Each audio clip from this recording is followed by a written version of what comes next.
My name is Celia, and I want to tell you about a Thanksgiving dinner that started with turkey and candles and 43 relatives around three pushed together tables and ended with my parents discovering that the secret they had been holding over me for 29 years was not a secret at all. I want to tell you about the moment my father stood up with his wine glass and looked at me from across the room with an expression I had seen before, the expression of a man about to exercise power he believes is absolute, and announced to everyone present that I was adopted. I want to tell you about the silence that followed. And I want to tell you about what I said next, and why, and about the letter that had been sitting in a safe deposit box under my name for the past decade, waiting for exactly this kind of room. I had known I was adopted since I was 19 years old. Not because my parents told me. They never told me.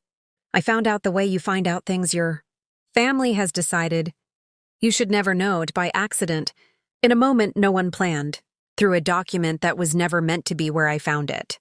I was home for winter break during my freshman year of college, looking in my parents' filing cabinet for my social security card because I needed it for a campus job application. Behind a folder labeled insurance was an envelope labeled with my name, and a date, my birthday, and inside was my original birth certificate. Not the amended one I had always known. The original, with different names in the parent fields, names I did not recognize. A mother listed as Elena Vasquez, a father listed as unknown. I stood in my parents' home office for a long time holding that document. I put it back exactly where I found it. I went upstairs and sat on my childhood bed and looked at the ceiling and understood that the foundation of my own biography had just shifted several inches in a direction I had not anticipated. I did not confront my parents that weekend. I did not confront them the following weekend, or the one after that. I went back to college and I sat with what I knew and I decided, with the particular clarity that comes from being 19 and suddenly understanding that adults are capable of sustained and deliberate omission, that I would find out everything before I said anything to anyone. It took me 8 months of careful research. I found Elena Vasquez through a genealogy database my roommate used for a class project. I sent a letter to an address I was not entirely certain was current. 6 weeks later, I received a reply. Elena was 51 years old and lived 4 states away and had been looking for me, quietly and without pressure, for 11 years.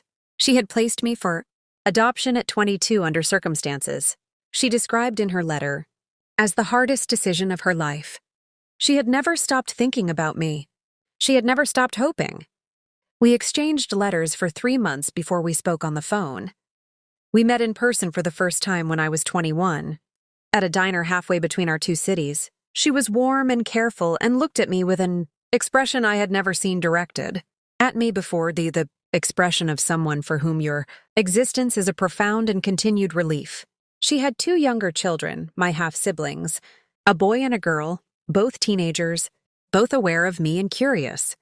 She had a mother, my biological grandmother, a woman named Rosaria who was 74 years old and had been, Elena told me carefully, asking about me for years. I met Rosaria 6 months later. She was small and sharp-eyed and made coffee strong enough to be considered a structural material, and she held my face in both her hands when we met and said something in Spanish that Elena translated as "you have your grandfather's eyes." Rosaria had built a life through decades of careful work and thoughtful saving. She had outlived her husband and one of her children, and she told me plainly on that first visit, been updating her estate documents for several years with me specifically in mind. She showed me the documents herself. She wanted me to know. She wanted there to be no ambiguity and no surprises. She said the word family meant something precise to her, and I was part of it, and that was not a condition subject to revision. I did not tell my adoptive parents any of this. I returned to their house for holidays and birthdays and maintained the version of myself they had always known, quiet, accommodating, grateful in the general way they seemed to expect. I observed things I had always observed, but now understood differently. The way certain conversations stopped when I entered rooms. The way my parents spoke about bloodlines and family resemblance in ways that required careful navigation around my presence.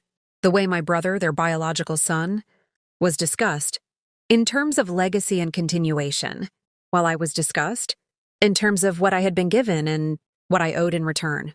The Thanksgiving I want to tell you about happened when I was 29.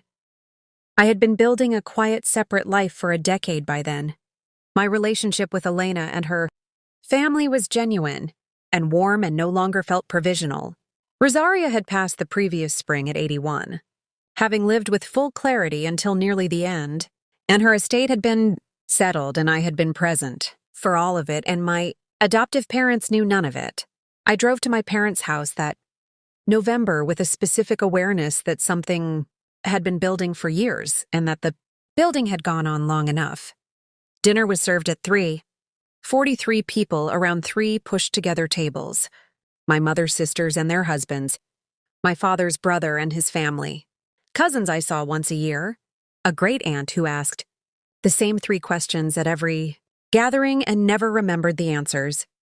The food was good, and the noise was the specific comfortable noise of people who have eaten together enough times to stop being interesting to each other.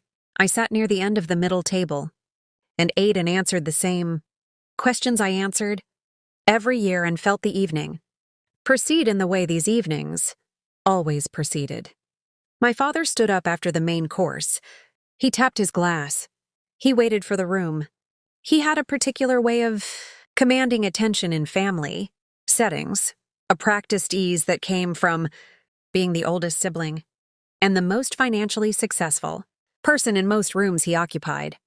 He said he wanted to say something he felt the family deserved to know, something that had perhaps gone unaddressed for too long. He looked at me when he said this, not at my brother, not at my mother, at me. The specific targeting of that look told me everything about what was coming.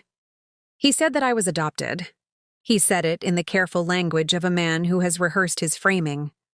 He said he and my mother had always loved me as their own and that nothing about our relationship was less than real, but that he felt honesty was important in families and that secrets had a way of causing more harm than truth.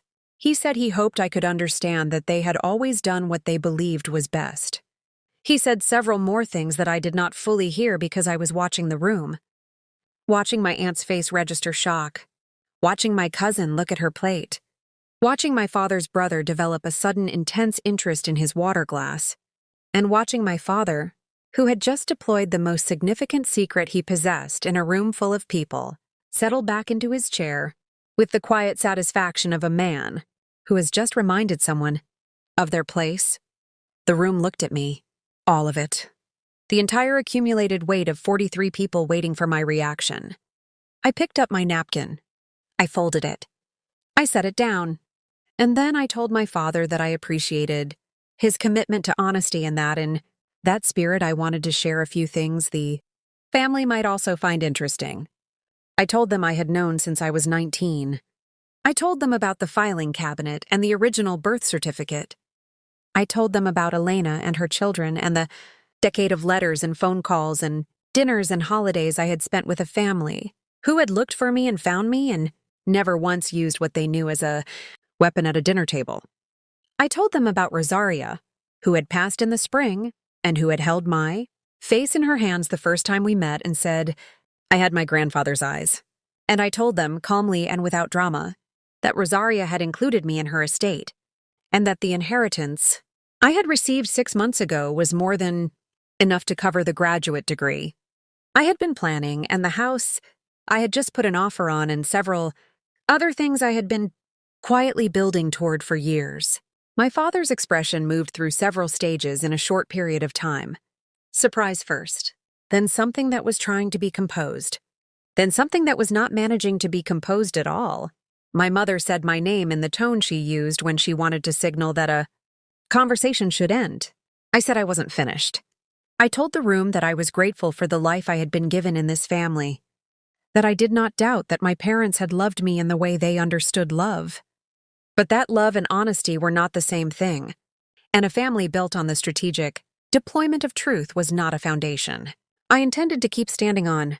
I said I had been patient for a long time. I said patience had a limit.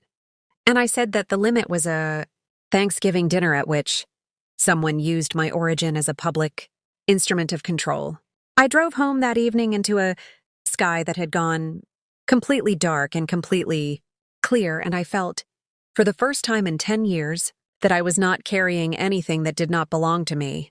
If you have ever been handed a version of yourself that someone else constructed and told to be grateful for it, if you have ever sat at a table where your place was conditional and your history was a tool, subscribe to this channel, because there are more stories here about people who found out the whole truth, waited for the right moment, and walked out of the room carrying everything that was always theirs.